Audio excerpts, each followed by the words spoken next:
Hello everyone, मैं विष्णु गहलोत। आज शुरू करने वाला हूँ नाइन्थ इंग्लिश। नाइन्थ का इंग्लिश का अपन सेकंड चैप्टर शुरू करने वाले हैं, द साउंड ऑफ म्यूजिक। तो चैप्टर आपको समझ में आए, इसके लिए अपनी बुक अपने पास ले लीजिएगा। बिना बुक के आपको चैप्टर बिल्कुल भी समझ में नहीं आएगा, तो आपकी बुक आपके पास होनी चाहिए। शुरू करते हैं अपन। और आपके कोर्स में कौन कौन से चैप्टर हैं ये भी वीडियो हमने बना दिए हैं, तो वो चैनल की प्लेलिस्ट में जाके देखेंगे तो ही समझ में आएगा। आइए शुरू करते हैं अपना chapter, the sound of music.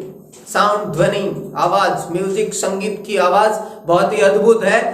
Impossible को पॉसिबल कैसे किया जा सकता है, एवलिन ग्लेनाई के बारे में ये चैप्टर है। अपन पढ़ते हैं पार्ट 1 में। एवलिन ग्लेनाई लिसन्स, एवलिन ग्लेनाई सुनती है साउंड, तो साउंड ध्वनि को सुनती है, विदाउट के बिना, हियरिंग सुने, इट इसको, ध्वनि को बिना सुने वो आवाज को सुनती है एवलिन ग्लेनाई। क्या है ऐसा, तो पढ़े अपन। बिफोर यू रीड, पढ़ने से पहले द साउंड ऑफ म्यूजिक शुरू कर रहा हूं मैं, आपका समझें आप।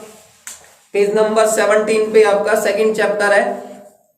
गॉड मे हैव टेकन, ये जो उसके गुरुजी रहे हुए हैं, एवलिन ग्लेनाई के गुरुजी हैं, उनके ये वर्ड है कि गॉड मे हैव टेकन, ईश्वर में हैव टेकन ले चुका है, हर उसके हियरिंग सुनने की, तो या हियरिंग पावर सुनने की शक्ति, ईश्वर उसकी सुनने की शक्ति ले चुका है। बट ही हैज गिवन, लेकिन वो उसको दे चुका भी, ही कौन, गॉड, ईश्वर, हर उसको बैक वापस, समथिंग कुछ एक्स्ट्रा ऑर्डिनरी, बहुत ही अद्भुत चीज, असाधारण चीज भगवान ने एवलिन ग्लेनाई को दी है। व्हाट वी हियर, जो अपन सुनते हैं, what we hear she feels, Evelyn Glennie को महसूस करती है। फार मोर डीपली, फार मोर और ज्यादा, डीपली गहराई से, देन एनी ऑफ अस, हम में से जो व्यक्ति आवाज को इतनी अच्छी तरह से नहीं सुन सकता, उसी आवाज को, हमारे तो कान है एवलिन ग्लेनाई के कान काम नहीं करते, उसकी हियरिंग पावर है ही नहीं, तो फिर भी वो हम में से कोई इतना अच्छा नहीं सुन सकता जितना वो अच्छे डीपली गहराई से वो सुनती है।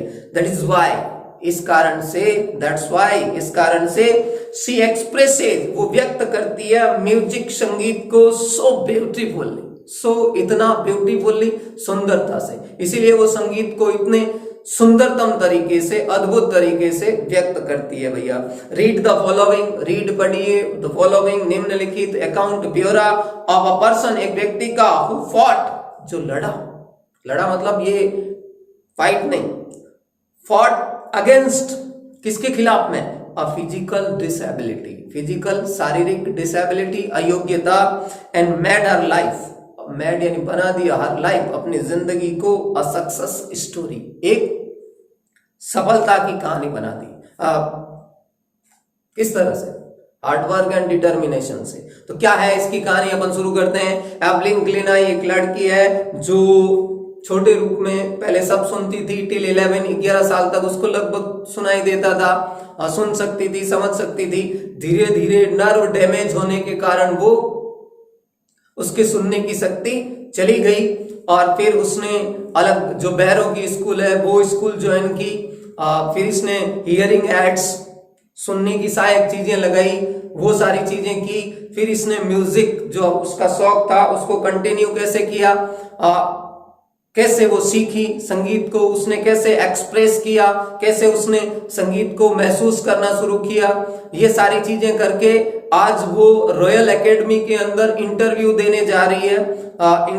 इंग्लैंड के अंदर रॉयल एकेडमी है म्यूजिक की, वहां इंटरव्यू देने जा रही है, और वो प्लेटफॉर्म के ऊपर खड़ी है एवलिन ग्लेनाई। अब प्लेटफॉर्म के ऊपर खड़ी है, उसी समय से ये लेसन आपका शुरू होता है। रश आवर्स, भागदौड़ वाले समय, जैसे सुबह 9 बजे सबके ऑफिस जाने का समय होता है, शाम के 5 बजे से 6 बजे तक सबका घर आने का समय होता है, तो वो रश आवर्स, भीड़ भाड़ वाले समय, घंटे, रश आवर्स, क्राउड, भीड़ भाड़ वाले घंटों की जो भीड़ थी, जोस्टल, या मीनिंग ऑफ जोस्टल धक्का मुक्की करना, फॉर के लिए, पोजीशन, पोजीशन यानी स्थिति, जगह, ऑन द अंडरग्राउंड, ऑन यानी पर, अंडरग्राउंड यानी जमीन के नीचे, ट्रेन प्लेटफॉर्म, जमीन के नीचे जो ट्रेन का जो प्लेटफॉर्म है उसके ऊपर स्थिति, अपनी जगह पाने के लिए भीड़ जो थी वो धक्का मुक्की जोस्टल कर रही थी।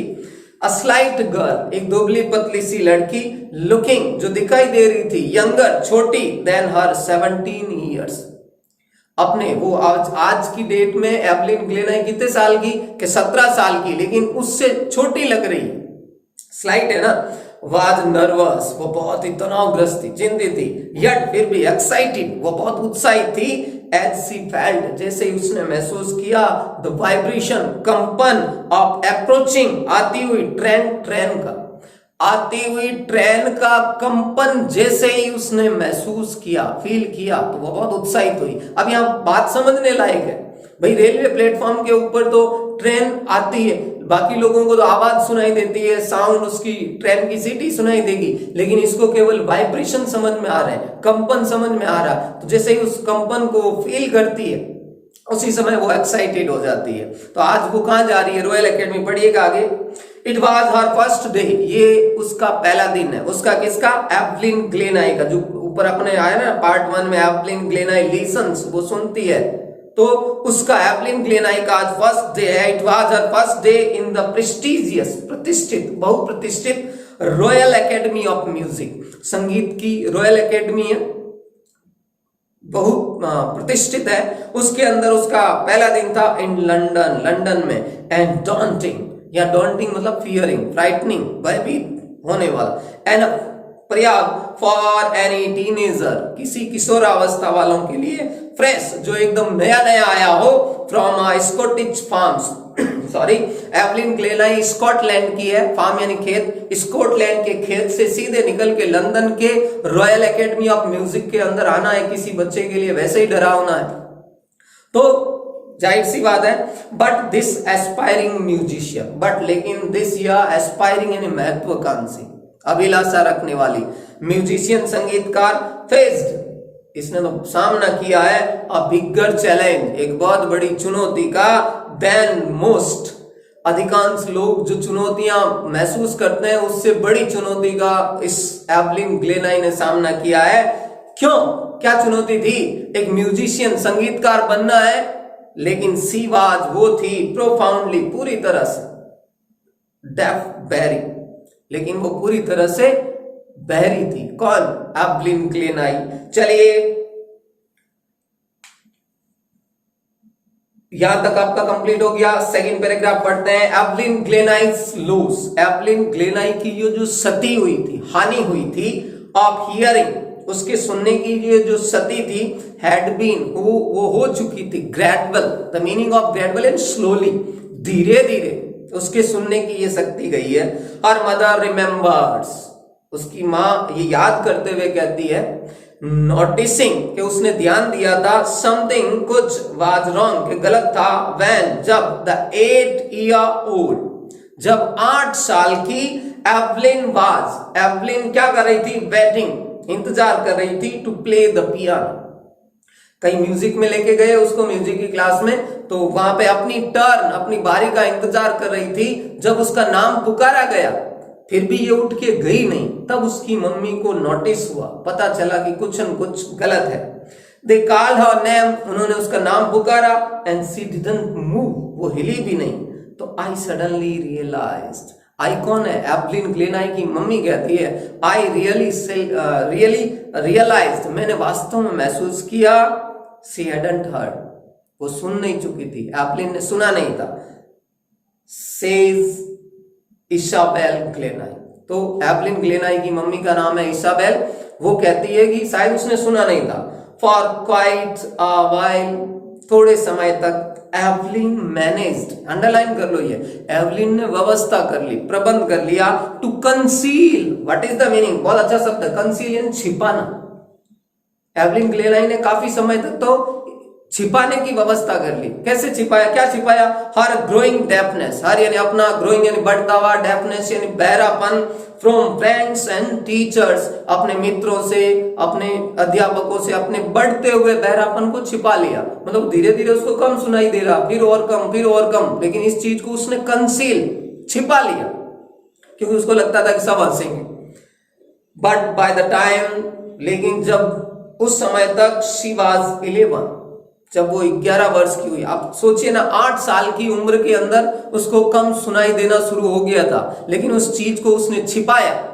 अब आपको भी अपनी फिजिकल डिसेबिलिटी या कोई डिसऑर्डर हो रहा तो छिपाना नहीं चाहिए। Just tell to your parents, your friends, your teachers. आप बताएं, अपने क्लास टीचर को बताएं कि भाई ये प्रॉब्लम है, क्योंकि ये फिजिकल डिसऑर्डर धीरे धीरे धीरे बड़े हो जाते हैं। एवलिन ग्लेनाई ने अपने इस डिसऑर्डर को, अपनी घटती हुई हियरिंग पावर को बता देती तो टाइमली इलाज हो जाता, लेकिन इसने नहीं बताया। 8 साल से 11 साल में, जब कब अभी भी नोटिस नहीं हो रहा है। When she, by the time she was 11, जब वो 11 साल की थी, her marks, उसके अंक had deteriorated, कम हो गए थे, खराब हो गए थे। भाई पहले इतने अच्छे अंक आते थे, फिर ये बहुत खराब होने लगे थे। And her headmistress, और उसकी हेडमिस्ट्रेस ने, प्रधानाध्यापिका ने urged her parents, यहाँ urged का मतलब invited politely, आमंत्रित किया पेरेंट्स टू टेक हर, उनको बताया कि भाई उसको लेके जाए कहां पर, टू स्पेशलिस्ट, किसी विशेषज्ञ के पास लेके जाए उसको। इट वॉज देन डिस्कवर्ड, तब ये खोजा गया, पता लगाया गया, दैट हर हियरिंग वाज, हर मतलब एवलिन ग्लेनाई की हियरिंग यानी सुनने की शक्ति वाज थी श्योरली, गंभीर रूप से इम्पेयर्ड, खराब हो जाना, बिगड़ जाना। एज अ रिजल्ट, और इसका परिणाम क्या हुआ, अब ग्रेजुअल यानी धीरे धीरे नर्व डैमेज, उसकी जो सुनने की तो घ्राण इंद्रिय होती है वो डैमेज हो गई। ओके, नर्व डैमेज हो गई। देवर एडवाइज्ड, दे कौन, एवलिन ग्लेनाई के माता पिता को ये एडवाइस दी गई, सलाह दी गई। They advised that she should be fitted, उसको फिट करने चाहिए, मतलब या पहनने चाहिए विद हियरिंग एड्स, सुनने की जो सहायक सामग्री वो पहननी चाहिए। एंड सेंड, इसको भेजा जाना चाहिए to a school for the deaf, बहरों की स्कूल में उसको भेजा जाना चाहिए। अब आप सोचिए ना, 11 साल की एवलिन ग्लेनाई की हेडमिस्ट्रेस कहती है कि आपकी बच्ची हमारी अब स्कूल में नहीं पढ़ सकती, इसको किसी विशेषज्ञ के पास लेके जाइएगा, किसी बहरे डेफ की स्कूल में लेके जाइएगा। तो 11 साल के बच्चे में क्या गुजरती होगी। फिर भी एवलिन ग्लेनाई हारी नहीं। आइए अपन पेज नंबर 18 पे थर्ड पैराग्राफ पढ़ते हैं फिर से। But Evelyn Glennie was not going to give up, but लेकिन एवलिन ग्लेनाई वाज थी, नॉट नहीं, गोइंग टू गिव अप, यहाँ गिव अप यानी छोड़ना, हताश होना, निराश होना, वो निराश नहीं होने जा रही थी। Says sorry their advice, everything suddenly looked black, प्रत्येक चीज सब काली लगने लगी, अंधेरा सा छा गया। सेज एवलिन कहती है कि जब मेरे को ये बताया गया कि इसको डेफ स्कूल में भेजा जाएगा, तो उस समय चारों तरफ अंधेरा छा गया था। अब थर्ड पैराग्राफ शुरू करते हैं। But Evelyn was not going to give up, लेकिन वो निराश नहीं होने वाली थी, हताश नहीं होने, छोड़ने वाली नहीं थी। शी वाज डिटरमाइंड, वो दृढ़ निश्चयी थी टू लीड, यहाँ लीड का मतलब है जीना, अ नॉर्मल लाइफ, एक सामान्य जीवन, हम आपकी तरह एक सामान्य जीवन जीने के लिए वो डिटरमाइंड थी, दृढ़ संकल्पित थी। And pursue her interest, pursue यानी जारी रखना, कंटिन्यू करना, हर अपना इंटरेस्ट, रुचि इन म्यूजिक, संगीत के अंदर, अपन संगीत सीखेंगे। वन डे सी नोटिस्ड, एक दिन उसने, यहाँ नोटिस का मतलब देखा, एक दिन उसने देखा अ गर्ल, एक लड़की को प्लेइंग, बजाते हुए अ जाइलोफोन, एक दिन एवलिन ग्लेनाई ने एक लड़की को जाइलोफोन बजाते हुए देखा।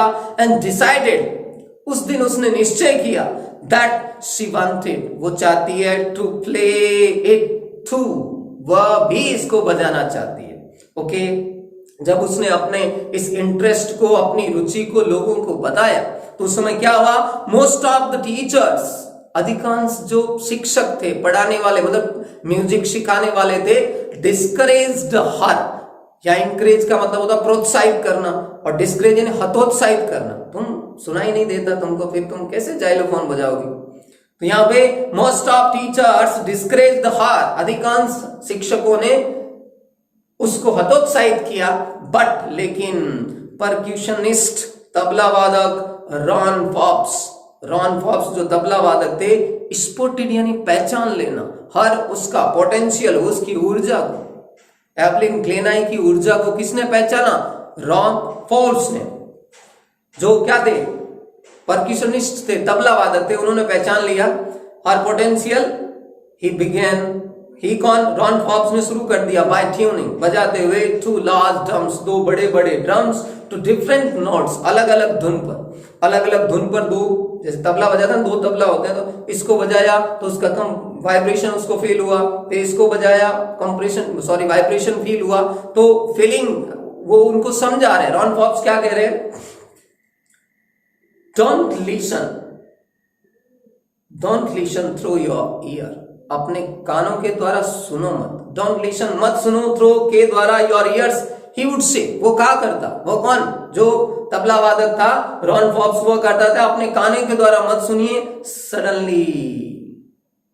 ही would say try to sense, try यानी कोशिश करो, सेंस एहसास करने की, महसूस करने की, इसको टू सम अदर वे, कुछ दूसरे तरीके से इस संगीत को महसूस करने की कोशिश करो, सुनने की कोशिश मत करो।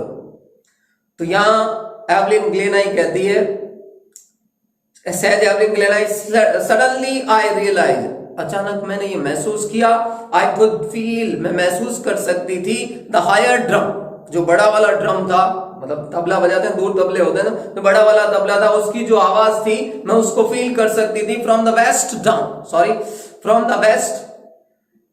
वेस्ट अप, कमर से ऊपर, जो बड़े वाले तबले को बजाया जाता था कमर से ऊपर तक वाइब्रेशन फील होता था। एंड द लोअर वन, और जो छोटा वाला तबला था, one from the waist down, कमर से नीचे, तो मतलब दो ड्रम थे, एक ड्रम को जो बड़े वाले को बजाया जाता था उससे जो वाइब्रेशन उत्पन्न होते थे वो कमर से ऊपर तक मुझे फील होते थे, और छोटे वाले ड्रम से जो वाइब्रेशन उत्पन्न होते थे वो कमर से नीचे तक मुझे फील होते थे। ओके, फॉक्स रिपीटेड, उसके जो तबला वादक रॉन फॉक्स थे उन्होंने रिपीटेड दोहराया इस एक्सरसाइज को, एंड सून एवलिन डिस्कवर्ड, और शीघ्र ही एवलिन को ये पता लग गया, खोज लिया उसने, दैट शी कुड सेंस, वो एहसास कर सकती है, महसूस कर सकती है, सर्टेन नोट्स, अनेक प्रकार के नोट का मतलब ये ध्वनियां, okay, in different part of her body, अपने शरीर के अलग अलग हिस्सों में ध्वनियों को महसूस कर सकती है।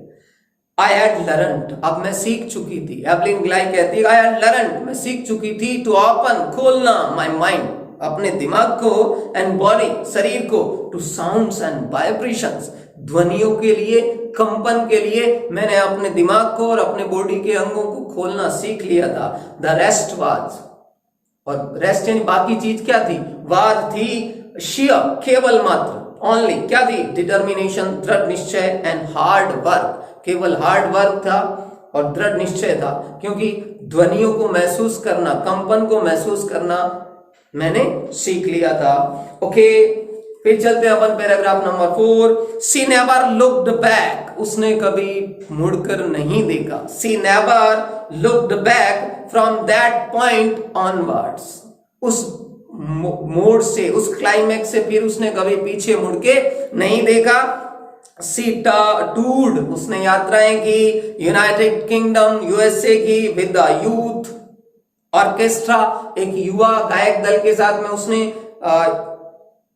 यूनाइटेड किंगडम की यात्रा की। By the time she was 16, जब वो 16 साल की थी तो उस समय उसने अमेरिका की यात्रा कर ली थी। शी हैड डिसाइडेड, उसने निश्चय कर लिया, to make music her life, संगीत को ही अपना जीवन बनाने का निश्चय कर लिया उसने जब वो 16 साल की थी। She auditions for the royal academy of music, royal academy of music के लिए उसने छोटी प्रस्तुति थी, ऑडिशन देते हैं ना जिससे आपको सिलेक्शन होने की संभावनाएं बनती है, तो audition for the royal academy of music scored, और उसने स्कोर हासिल किए, अंक हासिल किए, one of the highest mark in the history. Royal academy की हिस्ट्री के अंदर भी इतने अंक किसी को नहीं मिले जितने अंक एवलिन ग्लेनाई ने हासिल किए थे। सी ग्रेजुअली मूव्ड, धीरे धीरे वो चली गई, फ्रॉम ऑर्केस्ट्रल वर्क, इस गायक दल वाले काम से, टू सोलो परफॉर्मेंस, एकल अभिनय की तरफ, सोलो, अकेले अभिनय करने लगी थी। At the end of her 3 year course, 3 साल, रॉयल एकेडमी के अंदर उसने 3 साल की डिग्री की थी। At the end of her 3 year course she had captured, उसने कब्जा कर लिया, हासिल कर लिए, most of the top awards, अधिकांश संगीत के अंदर दिए जाने वाले जितने भी अवार्ड्स थे वो उन्होंने एवलिन ग्लेनाई ने कैप्चर कर लिए, कब्जा कर लिए, मतलब हासिल कर लिए खुद सीख के। Okay, and for all this, और इन सब के लिए एवलिन वुडंट एक्सेप्ट, एवलिन कभी स्वीकार नहीं करेगी एनी हिंट, कोई संकेत ऑफ हीरोइक अचीवमेंट, के कोई नायकता वाली उपलब्धि हासिल की हो। इफ यू वर्क हार्ड, यदि आप मेहनत करोगे, एंड नो, ये आपको पता होगा, वेयर यू आर गोइंग, आप कहां जा रहे हो, आप मेहनत करोगे और आपको पता है कि आप किधर जा रहे हो, तो यू विल गेट देयर, आप वहां पहुंच जाओगे। ये एवलिन ग्लेनाई का सोचना था। And she got right to the top, and she got, वो पहुंच गई राइट, बिल्कुल टॉप, शिखर पर। The world's most sought after multi percussionist, the world, संसार के मोस्ट, सबसे अधिक सोच मांगे गए, तलाशे गए, आफ्टर मल्टी, बहु तबला वादक के बीच में, विद मास्टरी, उसने कुशलता हासिल की, मास्टरी हासिल की है, ऑफ सम 1000 इंस्ट्रूमेंट, कुछ हजारों उपकरण, अब केवल तबला वादन नहीं, हजारों उपकरण के ऊपर वो बजा लेती थी बहरी होकर भी। एंड हेक्टिक इंटरनेशनल शेड्यूल, अब हेक्टिक का मतलब मोस्ट बिजी, बहुत व्यस्त अंतरराष्ट्रीय शेड्यूल रहने लगा था उसका। इट इज इंट्रीगिंग, ये बड़ा चालाकता वाला है, रहस्य वाला है। टू वॉच एवलिन, एवलिन को देखना, एवलिन के फंक्शन को देखना, सो एफर्ट्सलेसली, बिना किसी प्रयास के, प्रयासहीन रूप से, विदाउट हियरिंग, वो बिना सुने कैसे, बिना कोई अतिरिक्त प्रयास के वो परफॉर्मेंस देती है। इन अवर 2 आवर डिस्कशन, हमारे 2 घंटे के डिस्कशन के अंदर, विचार विमर्श के अंदर, she never missed a word, वो कभी एक शब्द भी नहीं चूकी, एक शब्द भी, she never missed a word. Man without, man आदमी, विद साथ में, बिजी बियर्ड्स, बिजी दाढ़ी वाले, मतलब मोटी मोटी, बियर्ड्स एंड दाढ़ी गिव मी ट्रबल। एवलिन ग्लेनाई कहती है जिसकी बड़ी दाढ़ी हो उससे मुझे परेशानी होती है। सी लाफ्ड, वो हंसते हुए कहती है, it is not just watching the lips, ये केवल होठों को देखना नहीं है, मतलब वो लिप रीडिंग करती थी, तो it is not just watching the lip, it's the whole face, पूरे चेहरे को पढ़ना होता था उसके लिए, स्पेशली द आईज, विशेष रूप से आंखों को। सी स्पीक्स, वो बोलती है, फ्लॉलेसली, मतलब त्रुटिहीन, धारा प्रवाह, बिना रुके, अनवरत, with Scottish lit, Scottish, Scotland के लिटरेचर साहित्य, स्कॉटलैंड की जो साहित्यिक भाषा, उसको वो धारा प्रवाह बिना गलती के बोलती है। और वो क्या कहती है, माई स्पीच इज क्लियर, मेरा जो भाषण है, जो बोलना है, वो एकदम स्पष्ट है, बिकॉज आई कुड हियर, मैं सुन सकती थी, टिल आई वाज 11, जब मैं 11 साल की थी तब तक तो मैं सुन सकती थी, इसलिए स्कॉटलैंड की भाषा आती है। सी सेज, वो कहती है, बट दैट डजंट एक्सप्लेन, लेकिन इस चीज से ये वर्णन नहीं हुआ कि हाउ सी मैनेज्ड, कैसे उसने प्रबंध किया, टू लर्न, सीखने का, फ्रेंच, फ्रांसीसी भाषा, एंड मास्टर बेसिक जापानीज, आधारभूत जापानी भाषा भी उसने सीख ली थी। ये उसे कैसे पता चला, क्योंकि जब वो वहां गई तो वो 16 साल की थी, वो 11 साल में मैरी हो गई थी। तो इसके नेक्स्ट पार्ट में अपन कंप्लीट पढ़ेंगे, पीडीएफ के ऊपर अपन सारे क्वेश्चन भी करेंगे। वीडियो पूरा देखें। Thank you guys.